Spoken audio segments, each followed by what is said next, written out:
je vais vous parler d'innovation technologique par rapport au risque à texte. Alors, ce titre est un peu étrange pour moi, parce qu'effectivement, qu'est-ce qu'on entend par innovation? Innovation, c'est quelque chose qui est avant tout qui pourrait être défini comme quelque chose de nouveau, certes, mais je dirais encore faut-il pouvoir identifier cette nouveauté. Déjà, c'est un premier point. Et puis, ce qui nous paraît nouveau ne l'est pas forcément pour quelqu'un d'autre. Donc cet aspect innovation technologique, finalement, recouvre une certaine perception du risque à un instant donné. Pour vous donner, en fait, aujourd'hui, vous avez vu une présentation un petit peu globale de l'ensemble des démarches méthodologiques sur des cas, on va dire, bien connus, classiques au niveau industriel. Mais maintenant, si on prend une vision un peu plus globale et qu'on regarde un peu comment est structurée, finalement, l'approche des risques, on voit qu'il y a tout en bas, on va dire, les préventeurs de terrain, préventeurs de risques. Ensuite, des acteurs institutionnels, un petit peu typiquement comme l'INERIS ou l'INRS, qui vont être à l'interface, en fait, avec les acteurs en charge de la gouvernance pour les risques et qui vont être en charge de mettre en œuvre des politiques de recherche, d'éditer des guides, d'éditer des normes et, bien évidemment, une réglementation adaptée. Donc ça, finalement, ça fait que les gens, quand ils se retrouvent face à l'absence de guide spécifique ou de normes, finalement, ils vont se retrouver avec un type d'approche spécifique. Ils vont dire, OK, business as usual, je ne fais pas plus attention que ça, et il n'y a pas de souci. Ensuite, il peut y en avoir d'autres qui vont dire « Ah, on n'a pas d'informations, on commence à avoir une vision un peu paranoïaque sur la vision du risque, et notamment sur le risque à texte. » Ensuite, il y a également une politique de culture. Selon que vous êtes une petite entreprise ou une grande entreprise, vous n'allez pas aborder le risque à texte de la même manière. Donc tout ça, finalement, ça amène à se poser les questions suivantes. C'est que quand on est face à quelque chose d'innovation, on va être à la recherche d'abord de données, d'informations. C'est une première étape. L'étape suivante, ensuite, c'est se demander, peut-être si on est dans un domaine un peu innovant, c'est est-ce que les approches actuelles sont toujours bonnes, sont toujours valides? Est-ce qu'on dispose des outils expérimentaux pour caractériser les substances ou les produits sur lesquels on va travailler? Mais également, est-ce qu'on dispose également des outils de modélisation?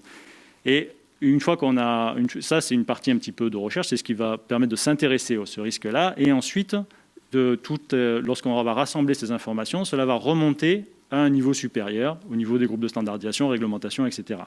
Donc il faut savoir que ce que je vais vous présenter, voilà, c'est un état à l'instant T qui va être illustré un petit peu au niveau de 4 exemples. Donc effectivement, tout ce qui est plus nanomatériaux, fabrication additive, biomasse et batterie. On dira peut-être un mot après également sur l'hydrogène. Donc voilà un petit peu comment ça peut se structurer. Donc, pour aborder plus spécifiquement au niveau au niveau de tout ce qui est nanomatériaux et risque à texte.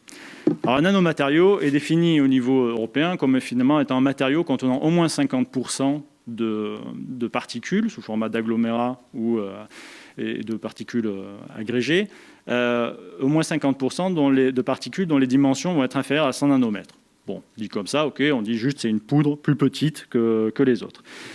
Disons que le problème, c'est que les gens qui se sont intéressés à cette thématique, au tout début, finalement, n'étaient pas vraiment conscients du risque et avaient des soucis. D'abord, on s'est dit, il n'y a que les militaires qui s'intéressent à ces problématiques-là. Ce n'est pas vrai. L'industrie chimique connaît bien ces problématiques-là. Ensuite, peut-être pour une raison de problème de vocabulaire, également les personnes qui étaient sur les poudres métalliques, finalement, sont amenées à penser, les poudres métalliques, ça ne brûle pas.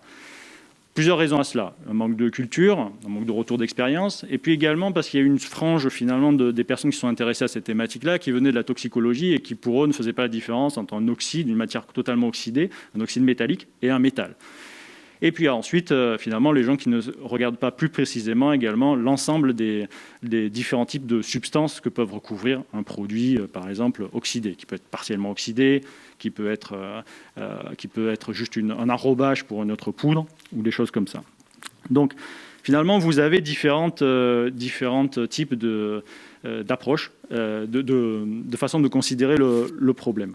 Et ça, ça pose problème, effectivement, parce qu'on va être confronté à des risques, je dirais, classiques. On va dire, OK, j'ai une poudre, donc on retrouve des problématiques relativement classiques, comme les problématiques d'auto-échauffement. Donc finalement, vous avez un produit en vrac qui va être stocké en quantité suffisante, qui va risque effectivement d'avoir des soucis en termes de génération de chaleur, et donc derrière produire des produits de décomposition par exemple.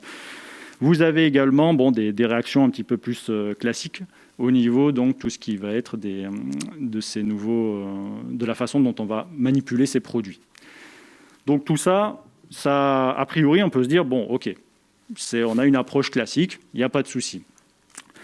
Le problème, c'est qu'effectivement, on a tendance à utiliser ces produits parfois en additif, par exemple pour des poudres micrométriques classiques. Donc je te dis, bon, on utilise dans ce cas-là, par exemple, des poudres qui vont être inertes, non combustibles, et on se dit, bon, bah, c'est bien, ça va nous permettre d'améliorer, par exemple, les propriétés d'écoulement de notre produit, de mieux disperser ça dans notre procédé, c'est sympathique.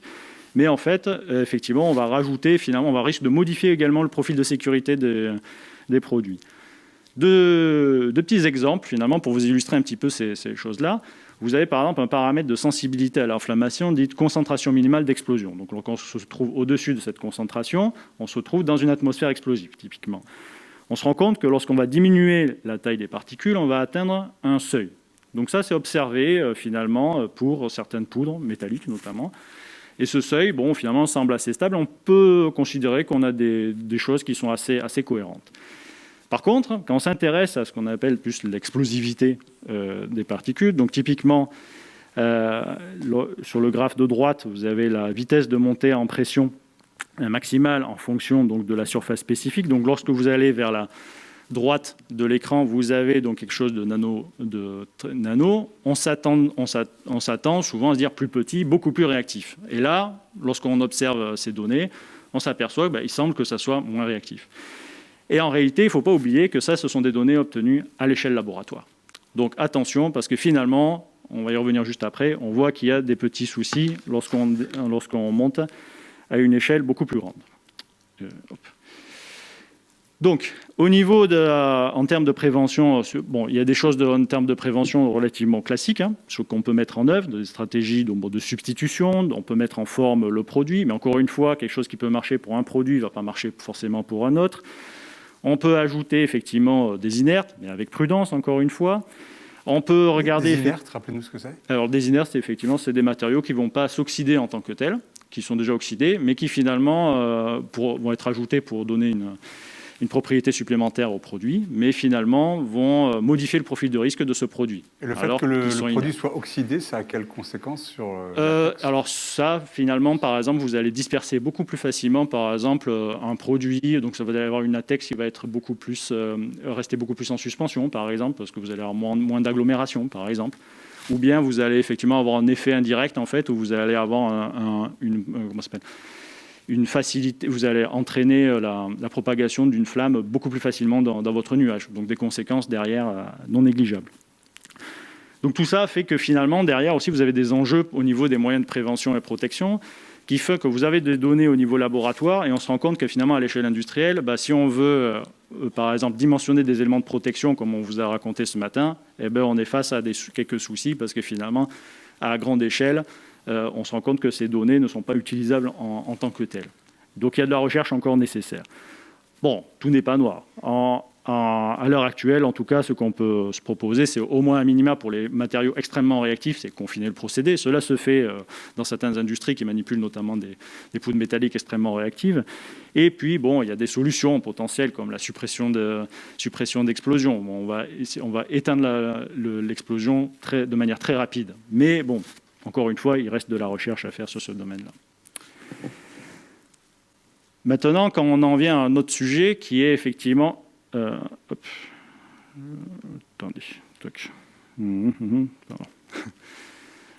autre sujet qui est effectivement relatif à tout ce qui est fabrication additive. Donc là, on a un sujet qui est un peu différent, c'est-à-dire que c'est plutôt les gens qui viennent du domaine de la mécanique, qui sont les soudeurs, par exemple, la soudure, typiquement, fabrication additive. C'est quoi? Vous faites un objet en 3D à partir de poudre, et cette poudre, vous allez la fusionner avec un passage d'un laser, et vous allez construire un objet couche par couche. Donc c'est quelque chose qui est très attractif pour de nombreux secteurs, jusqu'au génie des procédés, en fait, où on va utiliser cette fabrication additive, par exemple, pour accélérer les cycles de maintenance sur des réacteurs, par exemple, pour construire des pièces également dans l'aéronautique, dans le spatial. Donc tout ça, ça s'est développé énormément ces 2-3 dernières années. Le problème, c'est que effectivement, l'aspect sécurité, encore une fois, au début était un aspect un peu caché.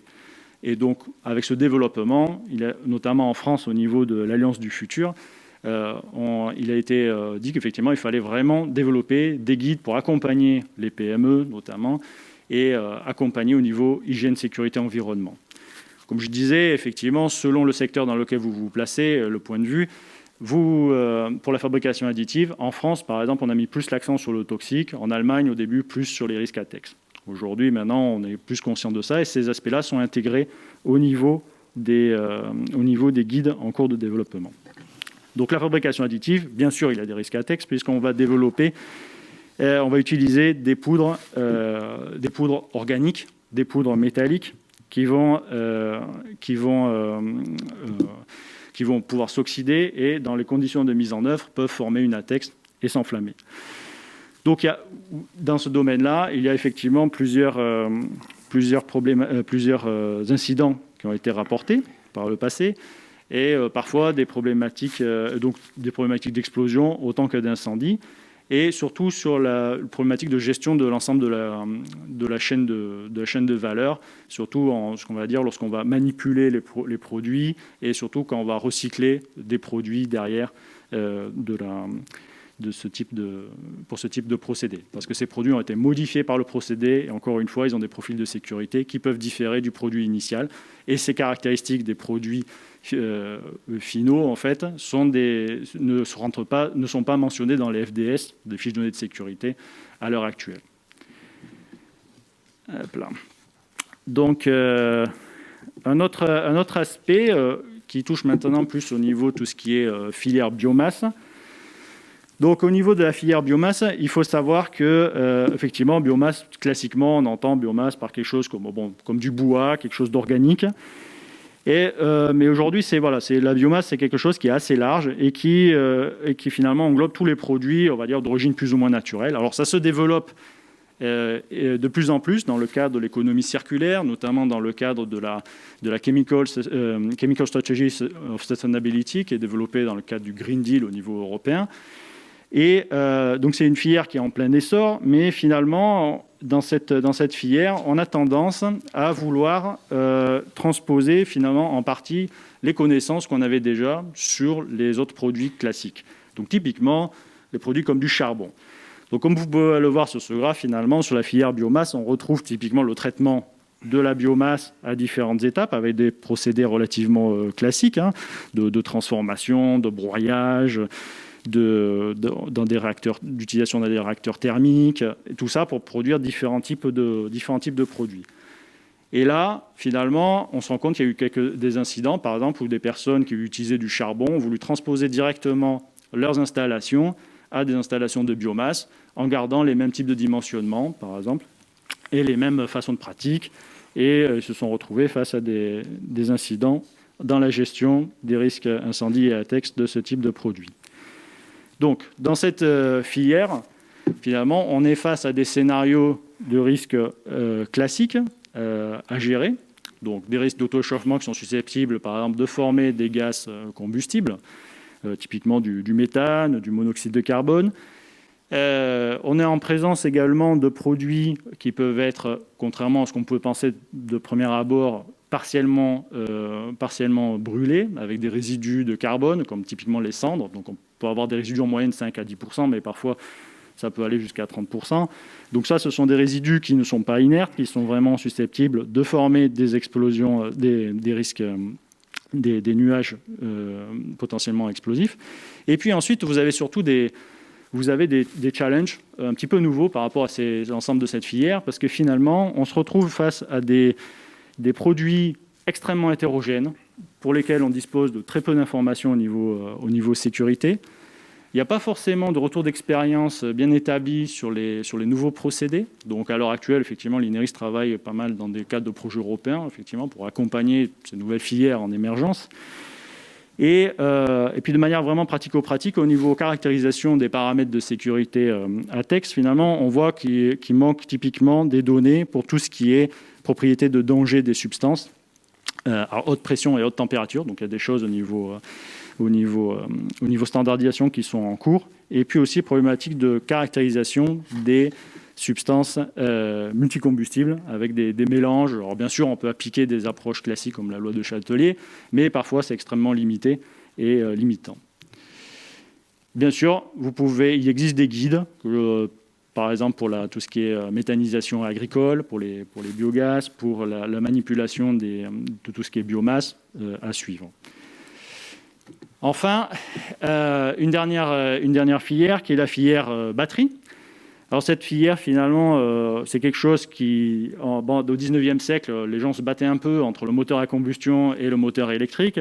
Et puis, en 1899, le premier record de vitesse a été fait sur une voiture électrique. Et puis, depuis, on s'inscrit finalement, même si en premier temps, le moteur à combustion a gagné, on s'inscrit dans une optique d'amélioration continue pour plus de performance, plus de mobilité de ces batteries. Et donc les batteries initiales, comme les batteries plomb, par exemple, présentaient au niveau ATEX une problématique bête au niveau de tout ce qui est problématique de charge, en produisant donc de l'hydrogène et qui appelle donc des mesures spécifiques pour le dimensionnement de la ventilation, par exemple. De manière globale, ensuite, effectivement, les batteries lithium-ion ont été développées. Et ces batteries, le plus grand risque, finalement, c'est surtout un risque d'emballement thermique. Ça, il y a plusieurs raisons à cela, notamment des courts-circuits où, entre une électrode et entre une cathode et une anode dans la batterie, où vous allez avoir, par exemple, donc un court-circuit suite à des poussées du dendrite, par exemple, des choses comme ça, qui vont amener donc un emballement thermique et une libération de liquide d'électrolyte inflammable, par exemple, ainsi que, s'il y a effectivement emballement thermique, la formation de gaz potentiellement également combustible et susceptible de former une ATEX. Et donc, au niveau de la réglementation, il faut effectivement, la réglementation a accompagné un petit peu cette filière batterie. Donc, bien sûr, les filières lithium-ion sont au niveau de la réglementation sont prises en compte au niveau de la réglementation ICPE, alors pour des grands stockages comme matière combustible, mais également, il faut bien se rendre compte que la réglementation ICPE 29, au niveau rubrique 29-25 s'est adaptée au cours du temps à la présence de ces batteries lithium-ion afin d'être plus souple par rapport à des batteries au plomb. Et donc, finalement, on voit que la réglementation essaie d'accompagner tout de même quand même l'innovation. Parce qu'effectivement, l'avantage du lithium-ion est que pendant les phases de charge, il ne produit pas d'hydrogène. Enfin, au niveau des enjeux sécurité, alors bon, il y a dans les batteries différents profils de sécurité. Donc, à l'INERIS, on teste ces différentes choses. Et il faut garder en tête deux éléments, c'est qu'effectivement, les listes de technologies autorisées sont présentées dans les standards 60.079 ainsi que les éléments de sécurité, mais il y a encore des questions qui se posent.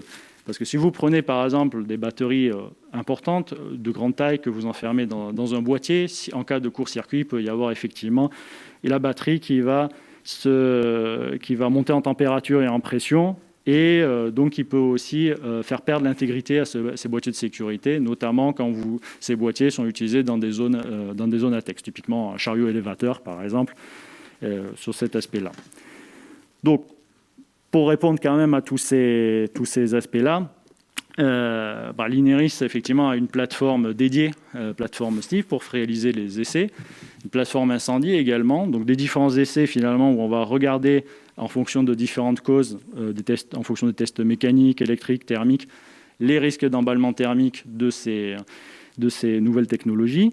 Et pour les personnes qui voudront aller plus loin, sachez que d'ici fin de l'année, début 2021, un guide avec l'INRS et l'INERIS sera publié pour que chaque acteur ait des premières recommandations sur ces aspects sécurité liés aux batteries lithium-ion. Voilà. Merci. Merci beaucoup, Alexis Vigne. Alors, parlons d'un mot de ces nanomatériaux-là. J'ai l'impression qu'il y a eu toute une sorte de débat entre experts, et vous aviez du mal à faire valoir le risque ATEX au sein de ces nanomatériaux. Oui, effectivement, parce que initialement, en fait, il faut savoir que dès qu'il y a eu au niveau des substances, quand on regarde finalement les comités, par exemple au niveau du système général harmonisé, au niveau international, ou bien au niveau du REACH, du règlement REACH CLP, donc sur les produits chimiques, sur les produits chimiques, on se rend compte que c'est toujours les toxicologues finalement qui se font le porte-parole souvent des comités. Et qui dit les toxicologues se concentrent effectivement spécifiquement sur leur sujet. Et petit à petit, effectivement, on a dû rappeler aux personnes qu'il n'y a pas que les risques toxiques ou écotoxicologiques, mais il y a également les risques physico-chimiques classiques, comme pour une substance. Et donc, quand on arrive avec un discours comme celui-là, on peut avoir du mal à se faire entendre ? Je dirais qu'il faut... on peut avoir effectivement du mal à se faire entendre. Vous m'avez dit qu'il a fallu se battre.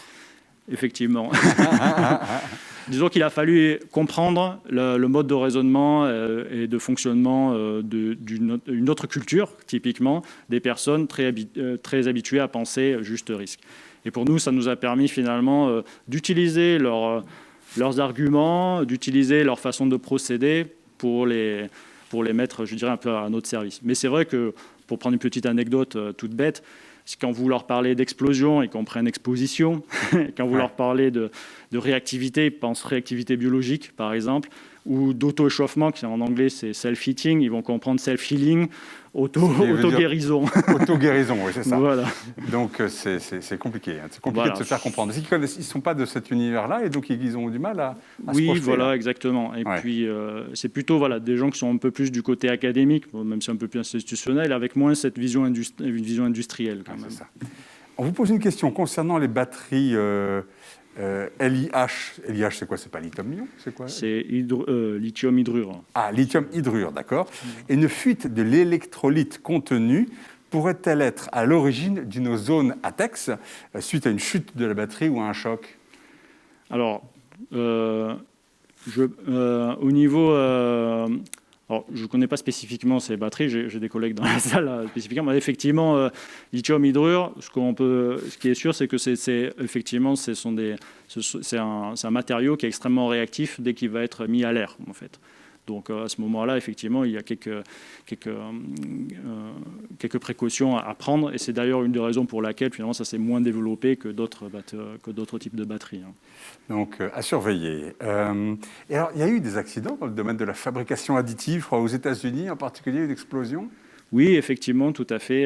Il y a eu une explosion aux États-Unis. Alors des problématiques liées en fait à tout ce qui est mise en œuvre de poudre.